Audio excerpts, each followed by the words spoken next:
सो हमारा next word है unanimous. Unanimous means agreed by everyone, which means जिस चीज़ पे सब लोग एग्री कर जाए, जिस चीज़ पे सब लोग येस कर दें, दैट इज़ यूनानिमस. हम कॉमनली इसको यूज़ करते हैं फ्रेजेस में.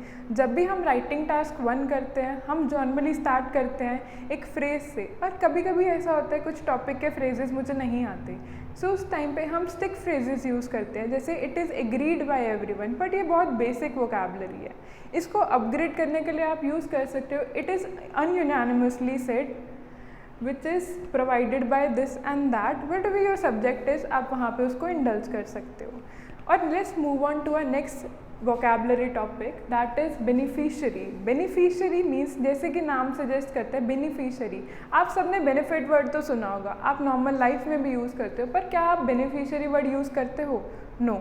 बेनिफिशियरी वर्ड कोई भी ऐसी चीज़ को रिप्रेजेंट करता है जो भी चीज़ फ़ायदे में होती है. और नॉर्मली जब हम राइटिंग करते हैं, स्पीकिंग करते हैं, तो हम किसी ना किसी चीज़ के फ़ायदे या नुकसान बताते रहते हैं. अगर हम एग्री कर रहे हैं उस चीज़ से तो हम उसके फ़ायदे बताते हैं, अगर हम डिसएग्री करते हैं तो हम उसके नुकसान बताते हैं. सो जब आप फ़ायदे बताते हो तब आप ये वर्ड ईजिली यूज़ कर सकते हो. It is beneficiary for individuals to indulge in activity which are promoted to the government, which are promoted to the environment. Whatever your topic is, you can carry on with that. So let's move to next topic, that is rely on. Rely on बहुत basic term है of depend on. Depend on हम normally use करते हैं I depend on that, I depend on that, I depend on my mother, anything which you will easily dependent on. So normally हम इसको ऐसे use करते हैं while speaking, पर जब भी हम writing की बात करते हैं तब हम कहते हैं they take the help of this, we are taking help of that. So help की जगह आप यूज़ कर सकते हो उसको replace करते हुए they are relied on this, they are relying on that.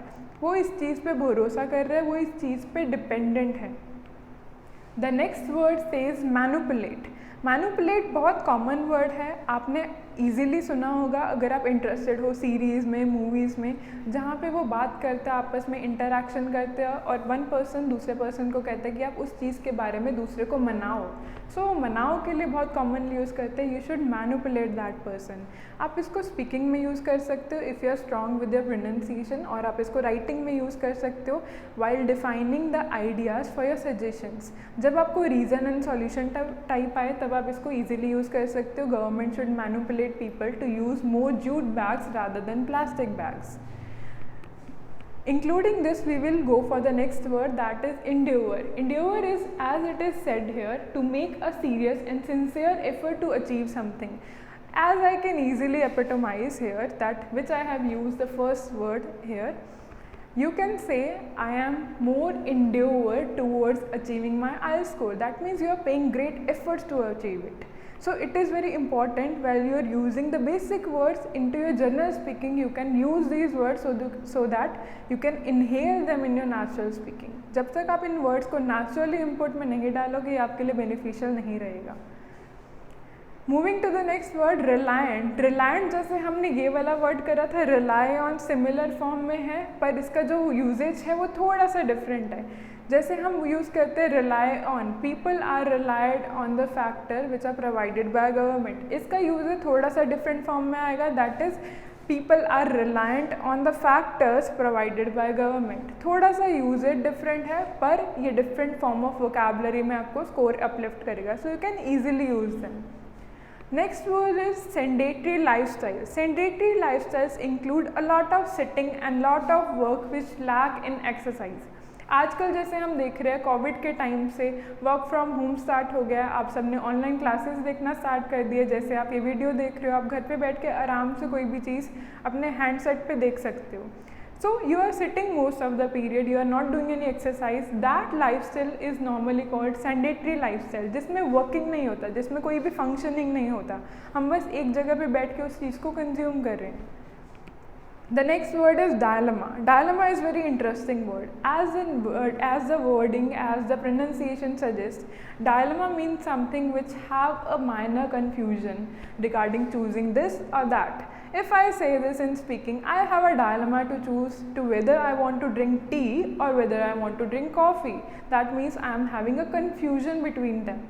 सो आप इसको नॉर्मली राइटिंग में भी यूज़ कर सकते हो जैसे आप स्पीकिंग में कर रहे हो। अगर एक पर्सन में डायलेमेटिक है, एक पर्सन डायलेमा फेस कर रहा है to choose to pass this और दैट, सो आप इसको इजीली कर सकते हो। जैसे some people say this, other people say that, आप इस सिचुएशन को चेंज करके बोल सकते हो people generally face dilemma while choosing this, comma, other idea of the facts. Okay, let's move to the next part, that is remediable. Remedy जैसे हम बहुत commonly सुनते हैं, आप सब normally फ़ोन पे सर्च करते हो home remedy for this and that treatment, home remedy for headache, home remedy for pain. तो होम रेमेडी से ही ये वर्ड निकला है रेमेडेबल। रेमेडेबल का मतलब होता है कोई भी चीज़ जिसको फिक्स करा जा सकता है, विच इज़ क्योरेबल, जिसका एक प्रॉपर सॉल्यूशन है। जब आपको reason and solution type of question आए तब आप इसमें यूज़ कर सकते हो। Rather than using the word solution you can go for the word remediable, it will upgrade your vocabulary. The next word is indulge. Indulge हम commonly use करते हैं और मेरा सबसे ज़्यादा यूजेज में आता है अगर आपका वोकैबुलरी अच्छा है। Indulge means to have something in between, to have, to occur or to be dependent on something. If I say I am indulged in the activities, मतलब मैं उस चीज़ में हूँ। अगर मैं इसको स्पीकिंग में यूज़ कर रही हूँ तो आप इजीली इसको क्यू कार्ड में अपना डाल सकते हो। I went there and got indulged in the local activities performed by the civilians. If you are using into your writing, you can easily say people who are indulged in, people which are easily indulged in the reformation of economical growth, anything whichever your subject says, you can use this word very easily. Coming to your next word, that is devastate. जैसे हमने यहाँ पे guess करा था मेनोवलेंट, मेनोवलेंट का mail जो मुझे word था वो मुझे नेगेटिव टोन दे रहा था, वैसे ही मुझे डेवास्टेट का जो डेव वर्ड है वो मुझे नेगेटिव टोन दे रहा है। जब भी आप कोई एक वर्ड रीड करते हो it is not always that कि वो आपके लिए न्यू हो, काफ़ी बार आपने उसको रीड करा होता है, कहीं ना कहीं सुना होता है, कहीं ना कहीं पढ़ा होता है। सो ये वर्ड्स आपको हेल्प करते हैं उसके टोन जानने में, और ये चीज़ आप यूज़ कर सकते हो अपनी रीडिंग में। जब आप रीडिंग कर रहे हो तब आपको एक वर्ड दिखेगा जो आपको लगेगा कि आपने सुना हुआ है, उसके आधे वर्ड को आप पिक करके उसका मीनिंग इजीली गेस कर सकते हो, और वो गेसिंग आपको हेल्प करती है एक वोकैबुलरी को बेसिक फॉर्म में अंडरस्टैंड करने में। So you can use this trick in your writing as well. Okay, moving to the writing part, devastate means to harm something और टू डिस्ट्रॉय समथिंग। आप इसको इजीली इफेक्ट फॉर्म में use कर सकते हो जब भी आप किसी चीज़ के नेगेटिव इफेक्ट्स की बात कर रहे हो कि ये चीज़ बहुत नेगेटिवली इफेक्ट करेगी एनवायरनमेंट पे, पीपल पे, any reform you can use this very easily. The next word says ample. A lot of people use, some people say that, other people say that there are number of reasons behind this situation into your BP1. But rather than that, you can use the word ample here. Ample have a very smooth and polite presentation in forms of your BP.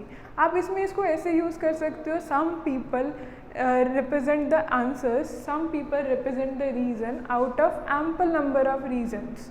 मतलब कोई चीज़ जो collectively बहुत ज़्यादा है, जैसे आप इसको use कर रहे हो BP1 में, you can say ample number of reason state that, मतलब बहुत सारे रीजन्स हैं जो इस चीज़ को बता रहे हैं।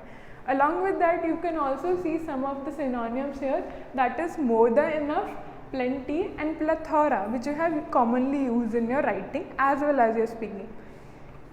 Going to the next word, innovative. Innovative means to be something which is very creative and having a lot of ideas. If I will use it here, I can say you are very innovative with your ideas in your writing.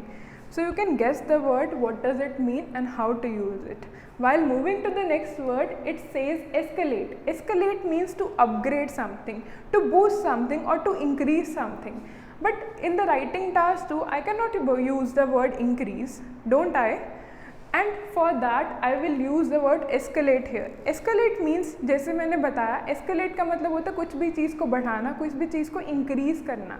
सो जब आप बता रहे हो कि इसकी वजह से pollution बढ़ रहा है, इसकी वजह से कोई चीज़ का इफेक्ट बढ़ रहा है, तब आप यूज़ कर सकते हो escalate word. The next word says fade away, which has a negative tone of connotation. Fade away means which is passing down into the extinction by the period of time.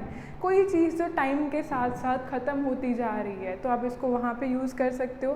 Fade away जब हम use करते हैं, हम normally environment की बात करते हैं, extensions की बात कर सकते हैं, आइडियाज़ की बात कर सकते हैं, काइंडनेस की बात कर सकते हैं कि काइंडनेस लोगों की ख़त्म होती जा रही है। The general humanity among people are becoming fade or they are getting faded away from the society. The next word is avail. Avail का मतलब जैसे हम पॉजिटिव टोन्स के वर्ड करते हैं कि ये चीज़ें हमें असिस्ट करती हैं, हमें प्रोवाइड करती हैं, हमें बेनिफिशियरी देती है, हमें गेन्स देती है. सो वहाँ पे आप इस वर्ड को ईजिली यूज़ कर सकते हो. The next word is rigorous. Rigorous जैसे हमें वर्ड से ही पता लग रहा है, it has a harsh tone, it has a negative tone. And the same goes for this word. The meaning of the word is harsh. It is unrelenting and strict. That means कोई चीज़ जो बहुत harsh हो, कोई भी चीज़ जो easily implied ना हो, वहाँ पे आप use कर सकते हो इसको negative tone में. The third last word is extravagant. Extravagant means something extreme and higher than the required factor. Extravagant मतलब जो बहुत ज़्यादा मात्रा में होता है, जितनी हमें चाहिए उससे बहुत ज़्यादा. If I use it here, I can easily say the vocabulary I am providing are quite extravagant for you because it is more than you can handle. The next word is accomplish. Accomplish means to achieve something, to gain something. You can easily accomplish 9 band or even I can say 7 to 8 band after this if it is easy going for you. The last word for today's session is encompass. That means to include or to conclude something which has it in them. So in the end, I can say you all encompass all the vocabulary from which I have given you, and you can use this in your writing sessions as well as speaking session. So that's it for today's session. Thank you everyone. I hope you liked the video and you will comment below while sharing it with your friends. Thank you.